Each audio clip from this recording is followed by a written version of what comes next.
Mabisang panalangin ng may sakit, sa ngalan ng Ama, at ng Anak, at ng Espiritu Santo.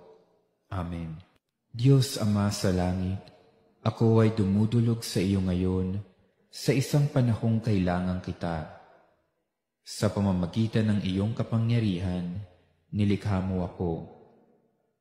Sa bawat paghinga ko, tuwing umagang ako'y nagigising, at sa bawat sandali at oras ng aking buhay, ako ay nasa ilalim ng iyong kapangyarihan.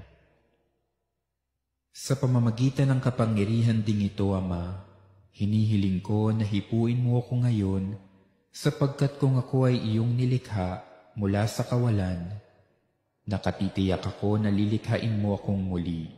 Puspusin mo ako ng iyong banal na Espiritu, upang sa pamamagitan niyo, ako ay gumaling. Tanggalin mo ang lahat ng bagay na hindi nararapat mapasa akin. Hilumin mo ang aking pagiging sugatan. Durugin mo at tunawin ang anumang bagay na walang pakinabang sa aking katawan. Buksan mo ang aking mga baradong ugat at muli mong ayusin ang mga nasirang bahagi nito na nakapagpapahinto ng malayang pagdaloy ng aking dugo. Tanggalin mo ang lahat ng pamamaga sa aking katawan at ang lahat ng impeksyon. Hayaan mong dumaloy sa aking buong katawan ang init ng iyong mapagpagaling na pagmamahal. Palusugin mo ang lahat ng bahagi ng aking katawan upang magamit ko ang mga ito nang naaayon sa iyong pagkakalikha.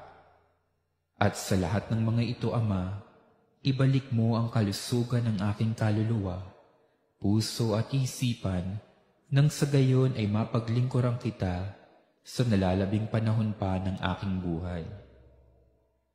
Hinihiling ko ito sa pamamagitan ng mahal na Birheng Maria, tagapamagitan ng lahat ng biyaya, at ni Kristong aming Panginoong Diyos. Amen.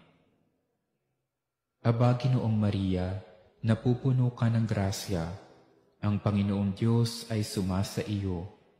Bukod kang pinagpala sa babaeng lahat, at pinagpala naman ang iyong anak na si Jesus. Santa Maria, Ina ng Diyos, ipanalangin mo kaming makasalanan, ngayon at kung kami mamamatay. Amen. Sa ngalan ng Ama, at ng Anak, at ng Espiritu Santo. Amen.